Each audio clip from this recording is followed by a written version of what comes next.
থেকে সাবধান হও। ইয়া রাসূলুল্লাহ ইয়া হাবিবাল্লাহ, হুজুর মানুষের ভিতর থেকে মুনাফিক চিহ্নিত কেমন করে করতে পারে, কে মুনাফিক আর কে ইমানদার? ইয়া রাসূলুল্লাহ, হুজুর আমরা কেমনে চিনবো, জানবো, বুঝবো? মুনাফিক চেনার উপায় বলে দেন, নমুনা বলে দেন, মুনাফিক চেনার কারণ আমাদেরকে বলে দেন। দয়াল নবী বলেছে বাবারা, মুনাফিক চেনার উপায় হলো তিনটি। কথা বললাম, নবী বললেন মুনাফিক চেনার উপায় হলো তিনটি। এক নম্বরে রাসূল বলেছে মুনাফিক চেনা বাবারা প্রথম উপায় হলো মুনাফিকেরা কথাই কথা গায়ে মিথ্যা বলে। মিথ্যা কথা বলে। মুসলমান মিথ্যা কথা বলে বলে মনে হয়? কথা বলে মুসলমান বলে বলে মনে হয়? আমি আসামের বরপেটা জেলায় জলসা করছি, ঠিক এই কথাটা বলছি যে মুসলমান মিথ্যে কথা বলে কিনা। বড় জলসা তো এক বয়স্ক মুরব্বী বাবা জুটে বলছে, হুজুর গ্রামের চোর বাদ দিলে আর ভালো মানুষ নেই। ওদের কথা একটু টান টান। আমি হঠাৎ করে বুঝলাম যে তার মানে সত্যবাদী বলি কার, মিথ্যা ছাড়া আমাদের জীবন চলে না। মুসলমান মিথ্যা কথা বলে না। নবী বলেছে মুনাফিক চেনার প্রথম উপায় হলো তারা মিথ্যা বলে। দুই নম্বরে নবী বললেন ওয়াদা করে খেলাফ করে। আছে না? এবছর নিয়াত করলাম আগামী বছর মাহফিলে 10,000 দেব, মসজিদে 5,000 দিব, ঈদগাহে 1,000 দিব। তাদের সময় চাওয়া হলো সমস্যা, বিভিন্ন ধরনের ছলনা আর হলো ঘটনা ঘটে না। ওয়াদা করেছিলাম ঠিক পালন করতে পারলাম। নবী আমার 2 নম্বরে বলেছে ওয়াদা করে বাবা খেলাফ করে। 3 নম্বরে সাহাবীরা মনে রাখো আমানতের খেয়ানত করে। আমানতের খেয়ানত। আমি আপনাকে বললাম, বাপ আমাকে বললেন বাবা আমার এই 10টা টাকা তুমি রেখে দাও, আমার সময় মতো আমি তোমার কাছ থেকে নিয়ে নেব। আপনি যখন আমার কাছে 10 টাকা রাখলেন, ওটা আমার কাছে তো আমানত, তাই না?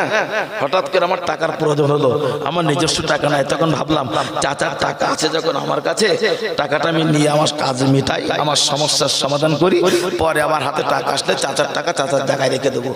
আমানত পূরণ হলো না খেয়ানত হলো? খেয়ানত হলো। টাকা যদি আমাকে নিতেই হয়, আগে চাচার হুকুম নিতে হবে না? যে চাচা এই সমস্যায় পড়েছি, তা আপনি আমার কাছে এই টাকাটা রেখেছিলেন, আমি কি একটু ব্যবহার করতে পারবো? আমরা কেউ কেউ মানে যদি এরকম কোন আমানত থাকে আমরা কে জিজ্ঞাসা করি বলে মনে হয়? এক নম্বরে নবী বললেন মিথ্যা বলা, 2 নম্বরে বলেছে করে খেলাফ করা, 3 নম্বরে নবী বললেন আমানতের খেয়ানত করা।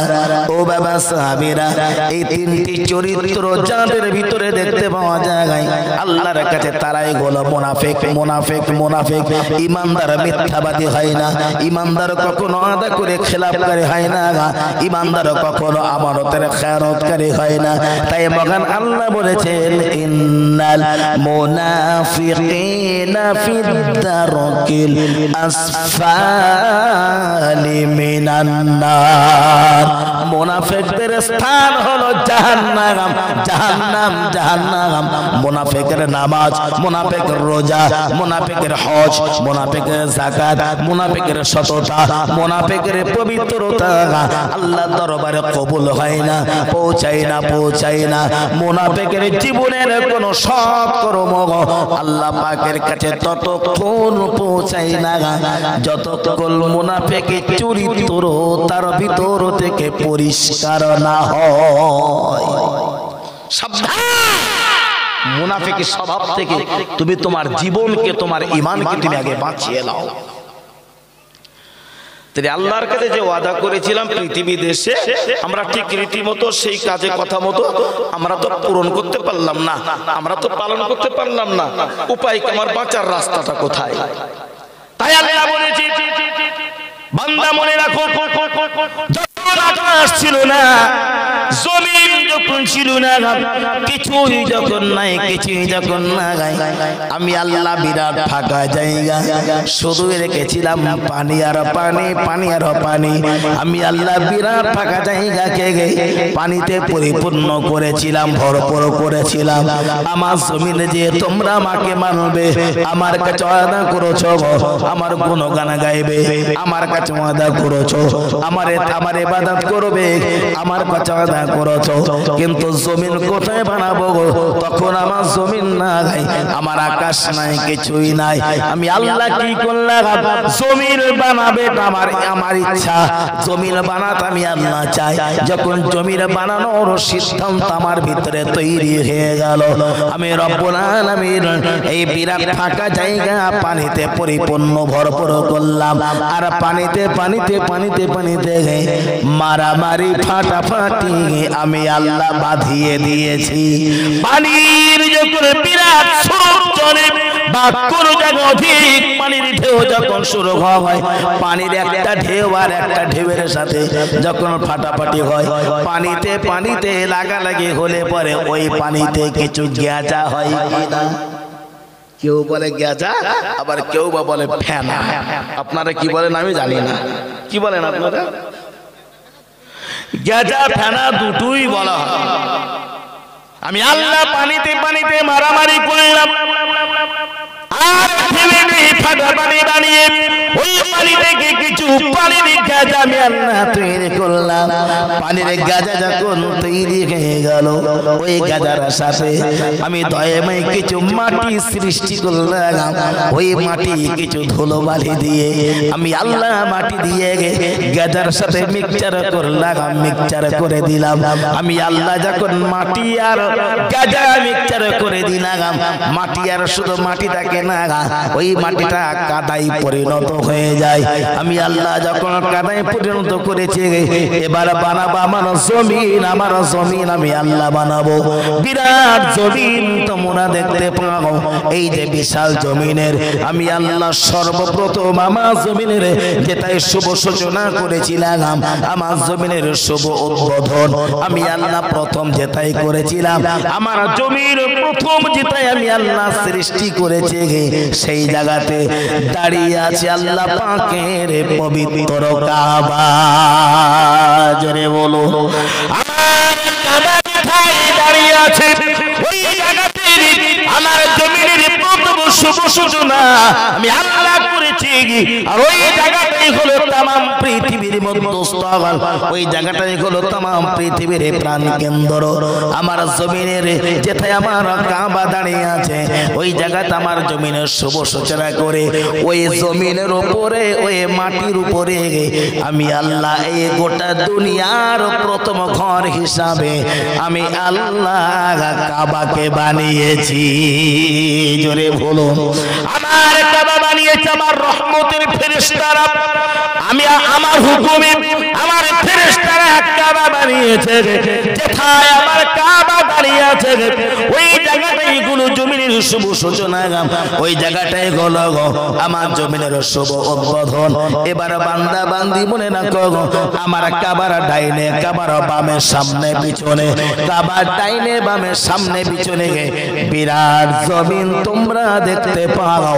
আমি আল্লাহ এই বিরাট জমিনকে তোমাদের জন্য পানির উপরে বিছানা করে বিছিয়ে দিলাম। আরেকটু মহব্বত করে বলুন, এটা তোমার জন্য। কেন তোমার মালিককে তুমি চিনবে না? মালিকের শুকরিয়া কেন তুমি আদায় করবে না? আমার জমিনে কি আমি আল্লাহ বিছানা করে পানির উপরে বিছিয়ে দিয়েছে। যেথায় তুমি দাদাগিরি করো, যেথায় দাঁড়িয়ে মাতব্বারি করো, যে জায়গায় দাঁড়িয়ে রাহাজানি করেছো, বাহাদুরি করেছো, ওই জায়গাটা তোমার মালিকের পেতে দেওয়া বিছানা, ওটাই তোমার মালিকের পেতে দেওয়া বিছানা। আমার জমিনের কোনো থাম নাই, প্লেয়ার না গায়, ওয়াল বিম নাই, টাই বিম না গায়। আমি আল্লাহ আমার জমিনকে বিশাল পানির উপরে বিছানা করে বিছিয়ে এই জমিনকে তোমাদের জন্য ভাসিয়ে রেখেছি। জোরে বলো, জমিন তোমার জন্য বিছানা করে বিছিয়ে দিলাম, পানির উপরে ভাসিয়ে রাখলাম। স্বাভাবিকভাবে দেখতে পাই নদীর পানিতে সমুদ্রের পানিতে বা কোনো পানিতে ভাসমান কোনো কিছু ফেলে দিলে ওটা যেমন স্থির থাকে না, টলমল টলমল করে। নদীতে নৌকা চলে, টলমল টলমল করে, টলমল করে যে নৌকা গুলি স্বস্তিতে দাঁড়াতে অস্বস্তি এসে জায়গায় ভাসমান কিছু পানিতে ফেলে দিলে যেমন টলটলায়মান করে। আমার জমিন পানির উপরে তোমাদের জন্য বিছানা করে আমি আল্লাহ বিছিয়ে দিলাম। আমার বিছানা আমার জমিন তখন ভাসমান টলমল করে পানির উপরে টলটলায়মান। আমার জমিন যখন টলমল টলমল করিতেছে আমি আল্লাহ পাকের কি সিদ্ধান্ত তোমার উপকারের জন্য বান্দা রুহের জগতে আমার বান্দা যাদেরকে বান্দা বানাবো রুহের জগৎ আমাকে বলেছে আমার জমির জামার ইত্তেবা করবে, আমার অনুসরণ করবে, আমার অনুকরণ করবে, আমার গুণগান গাইবে। আর জমির যদি টলটলায়মান হয় নৌকার মতো যদি টলমল টলমল টলমল করে, সোলার মতো যদি টলমল টলমল করে, এমন পরিস্থিতি পরিবেশ অবস্থা যদি তৈরি হয় বান্দা বান্দি সুস্থ হালাতে দাঁড়াতে পারবে না, সুস্থ হালাতে জীবন যাপন করতে পারে না, স্বস্তিতে আমি আল্লাহর গুণগান তারা গাইতে পারবে না, ইবাদত ইত্তেবা অনুসরণ অনুকরণ তারা করতে পারে না। ও বান্দা বান্দি মনে রাখো আমার জমিন যখন টলমল করিতেছে, আমার জমিন যখন টলটলায়মান আমি আল্লাহ তখন কি করলাম মনে রাখো। টলটলায়মান জমিনে যদি সুস্থভাবে যাতে তুমি না দাঁড়াতে পারো, যেহেতু তুমি দাঁড়াতে পারবে না তাই আমি আল্লাহ করে দিলাম আলাম নাজালিল আরদা মিহাদা ওয়াল জিবালা আওতাদা। জোরে বলুন আল্লাহু আকবার, আরো জোরে বলুন আল্লাহু আকবার। আল্লাহ রাব্বুল বললেন আলাম নাজালিল আরদা মিহাদা ওয়াল জিবালা আওতাদা। আমার জমিন যখন টলমল করছে, যেহেতু জমিন পানির উপরে বিছিয়ে দিয়েছি বিছানা করে ভাসমান অবস্থায় জমিন যখন টলটলায়মান আমি আল্লাহ করলাম কি আলাম নাজালিল আরদা মিহাদা ওয়াল জিবালা আওতাদা। तमाम পৃথিবীর বিভিন্ন কোনায় কোনায় প্রান্তে প্রান্তে পাহাড়গুলোকে সৃষ্টি করলাম, আর পাহাড়গুলোকে গজাল স্বরূপ কিলা স্বরূপ মেরে আমি আল্লাহ আমার জমিন তোমাদের জন্য আমি আল্লাহ স্থির করে দিলাম। আরো জোরে বলুন আমার জমিন আমি আল্লাহ স্থির করেছি, পাহাড়গুলো গজাল স্বরূপ মেরে দিলাম। तमाम পৃথিবীর ভারসাম্য রক্ষা করছে পাহাড়, পাহাড় আমার জমিনের ভারসাম্য রক্ষা করছে। তোমার জমিনে বানালাম, তোমার জন্য জমিন স্থির করলাম, তোমার জন্য জমিনকে বিছানা করে বিছিয়ে দিলাম। ওই জমিনে তুমি আমাকে কলিজা ভরে ডাকবে, আল্লাহ বলে ডাকবে। তাই বান্দা তোমার রবকে তুমি কেমন করে ভুলে যাও, তোমার মালিকের উপরও তুমি কেমন করে ভুলে যাও। আর আমার জমিন নড়ে না, চলে না, ঘোরে না, ফেরে না, ওঠে না, বসে না। আমি আল্লাহ আমার জমিনকে স্থির বানিয়েছি। জমিন যখন স্থির হয়ে গেল বান্দারে মাথার উপরে বিরাট আকাশ তুমি দেখতে পাও। আমি দয়াময় আল্লাহ জমিন যেমন তোমার পায়ের তলের বিছানা করে বিছিয়ে দিলাম, আর মাথার আকাশকে আমি আল্লাহ তোমাদের জন্য মাথার ছাদ বানিয়ে দিলাম। তোমাদের জন্য মাথার ছাদ, আর জমিন হলো তোমাদের জন্য পায়ের তলের বিছানা। আর বিরাট জায়গা দেখতে পাও, तमाम পৃথিবীকে আমি আল্লাহ একটা ঘর বানিয়েছি তোমার জন্য। বান্দা বান্দি মনে রাখো, একটা ঘর যখন আমি আল্লাহ তোমাদের জন্য বানিয়ে দিলাম, আমি আল্লাহ একটা ঘর বানিয়েছি। আকাশ হলো মাথার ছাদ, আর জমিন হলো তোমাদের জন্য বিছানা। আর এই तमाम পৃথিবীকে একটা ঘর বানালাম, আর এই ঘরে কত কিছু বসবাস করে। আমার ঘরে মানুষ তুমি আছো, আমার ঘরে সাপ আছে, বাঘ আছে, গাধা আছে, গরু আছে, ছাগল আছে, ভেড়া আছে, ছোট ছোট পিপিলিকা আছে, সবল থেকে দুর্বল আর ছোট থেকে বড় সর্বপ্রকার প্রাণ আমি আল্লাহ রেখে দিলাম। ও বান্দা বান্দি বার মনে রাখো, আমি আল্লাহ সব কিছু দিয়ে জমিনকে সাজিয়ে ঘোষণা দিলাম। হাদিসে কুদসির ভিতরে আল্লাহ নিজেই ঘোষণা করলেন, আল খালকা কুল্লুহুম আয়ালুল্লাহ। মহান আল্লাহ নিজেই বলেছে গোটা বিশ্ব সৃষ্টি হলো আমি আল্লাহ পাকের পরিবার। আমি আল্লাহ বলেছি বিশ্ব সৃষ্টি আমি আল্লাহর পরিবার। মানুষ তুমি আমার পরিবারের সদস্য, আমার পরিবারের সদস্য, শুকর আমার পরিবার, কুকুর আমার পরিবার, সাপ আমার পরিবার, আমার পরিবার।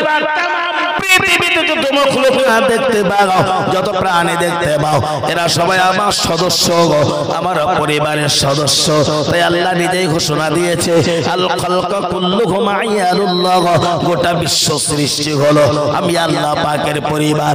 অথচ দুর্ভাগ্য কপাল দেখতে পাওয়া যায় তার নবী মুহাম্মদুর রাসূলুল্লাহ সাল্লাল্লাহু আলাইহি ওয়াসাল্লাম আমার নবী তাই বলেছেন আল্লাহ পাকের এই সাজানো সংসারে যত প্রাণী মখলুকাত আছে আল্লাহ সকলকে নিজের পরিবারভুক্ত করেছেন।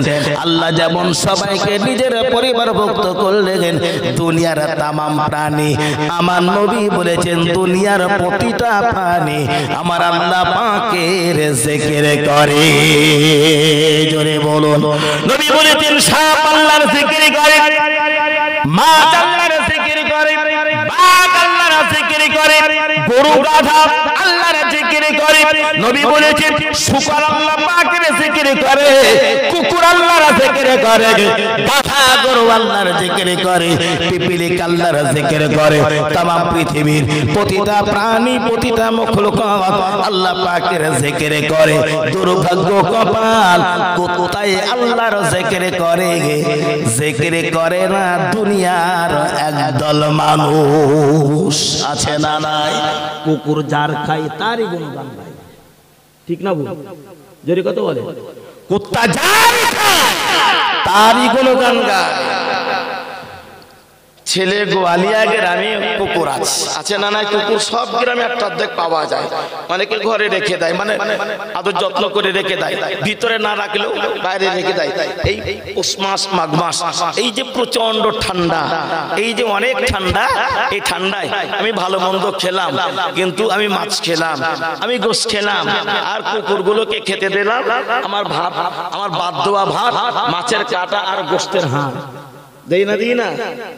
ভালো মন দেখে আরামের বিছানায় দোতলায় শুয়ে আছি, মাছের কাঁটা আর গোশতের হাড়গুলো খেয়ে আমার পাঁচিলের গেটের কাছে শুয়ে শুয়ে গোটা রাত কুকুর আমার গোটা ঘরটাকে পাহারা দেয়। দেয় না?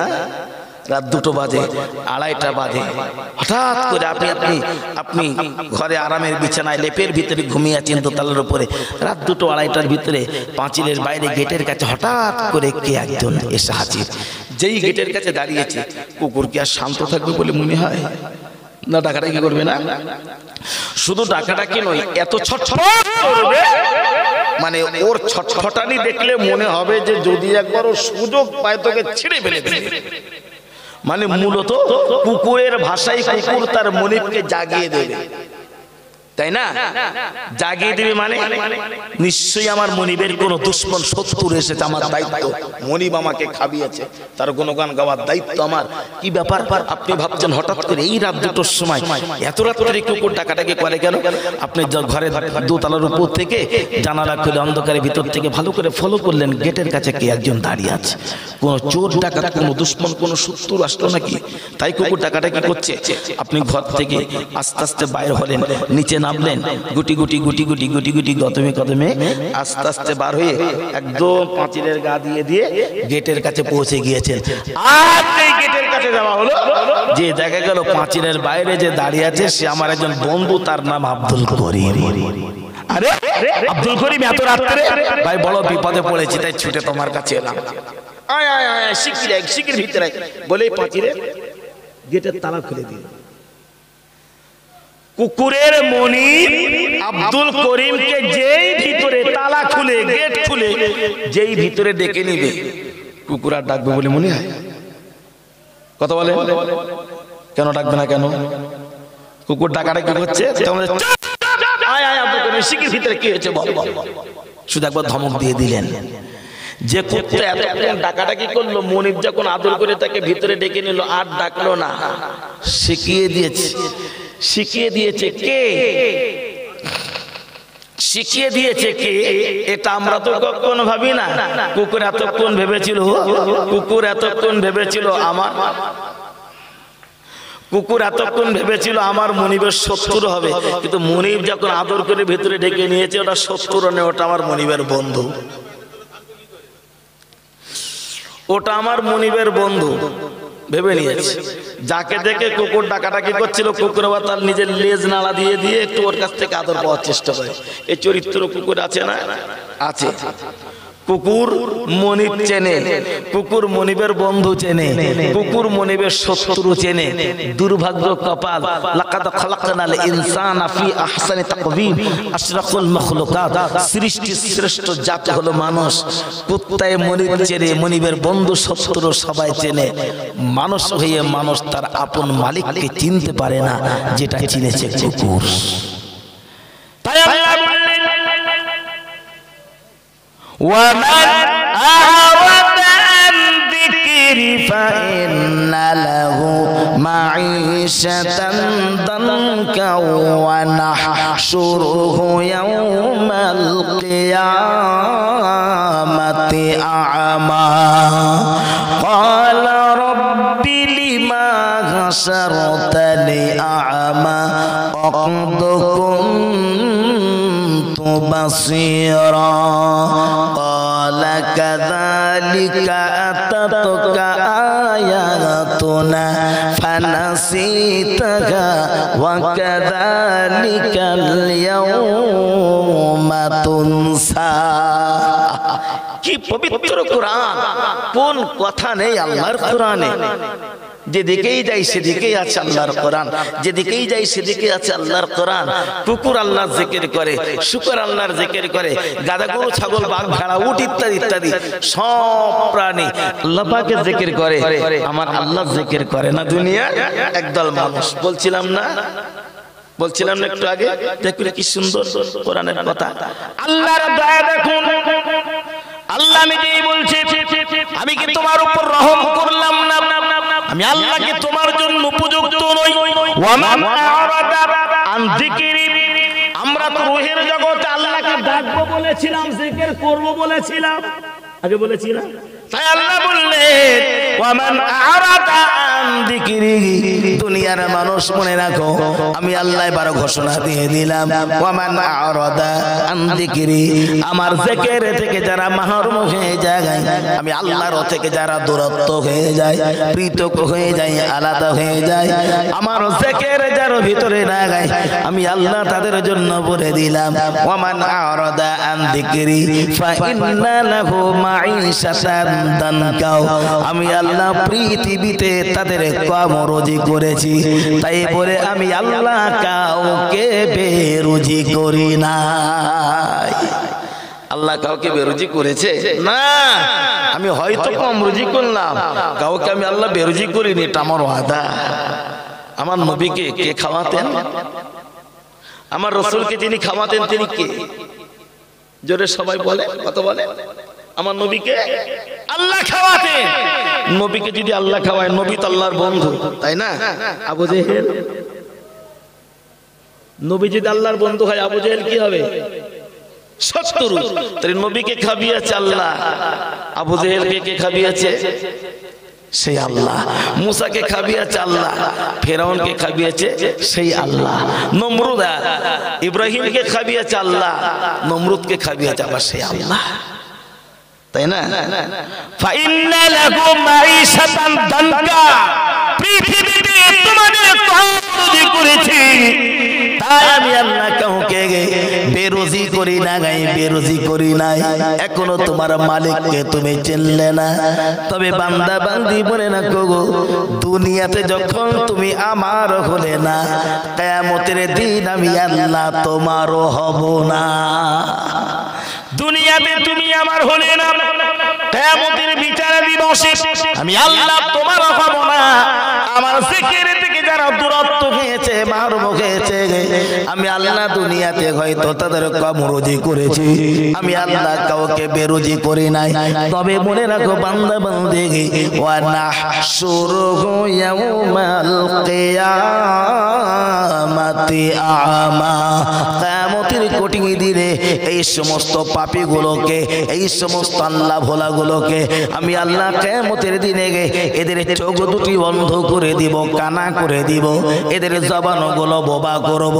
দুনিয়াতে আমি আল্লাহকে যারা হারিয়েছে, কিয়ামতের দিন আমি আল্লাহ তাদের জবানকে বোবা করব, আমি আল্লাহ তাদের চোখ দুটি অন্ধ করে দিব। হাসরের মহাময়দানে পাপীগুলোর চোখ যখন অন্ধ হয়ে যাবে, জবান যখন বোবা হয়ে যাবে, तमाम পাপীরা অবাক হয়ে যাবে। ভাইয়ের এই জবানে কথা বলিতাম, কেন আর কোনো বাক্য ফোটে না? চোখে দেখিতাম, আরে কেন দেখতে পাই না? চোখ কেন বন্ধ হলো? আর জবান কেন বোবা হলো? পাপীরা তখন এমন কায়দায় আমার আল্লাহকে বলবে, কালা কালা রব্বি লিমা হাশারতানি আ'মা ওয়াকাদ কুনতু বাসীরা। ও রব্বুল আলামিন, আল্লাহ দুনিয়াতে আমাদের দুটো চোখ ছিল আর আমাদের জবান ছিল, যে চোখে দেখতাম, জবানে কথা বলতাম, আল্লাহ সেই জবান কেন বোবা হলো? চোখ দুটি কেন বন্ধ হলো? তামাম পাপীরা আল্লাহকে জিজ্ঞাসা করবে, কালা রব্বি লিমা হাশারতানি আ'মা ওয়াকাদ কুনতু বাসীরা। আল্লাহ এমনটি কেন হলো? কেন আজকের চোখে দেখতে পাই না হাসর ময়দান? কেন জবানে বলতে পারি না? আল্লাহ কথা, আহা ও পাপী, অপরাধ করেছো, তোমার জবানের যে কত দাম তুমি কি জানো না? কেন তোমার জবান বোবা হলো? মানুষ তুমি কোনোদিনই কোনো ভাব করেছো? তুমি কি কোনোদিনই ফলো করেছো? কোনোদিন কি তুমি সাধনা করেছো? কোনোদিন তুমি কি ভেবেছো সেদিন কেন তোমার জবান বোবা হবে? দুনিয়াতে জবানে কত কথা বলেছো। ও মানুষ, মনে রাখো, যেদিন তুমি তোমার মায়ের পেটে ছিলে, মা যেদিন তোমাকে পেটে ধারণ করেছিল, আমরা সবাই মায়ের পেটে ছিলাম, তাই না? সব মায়ের পেটে ছিলাম।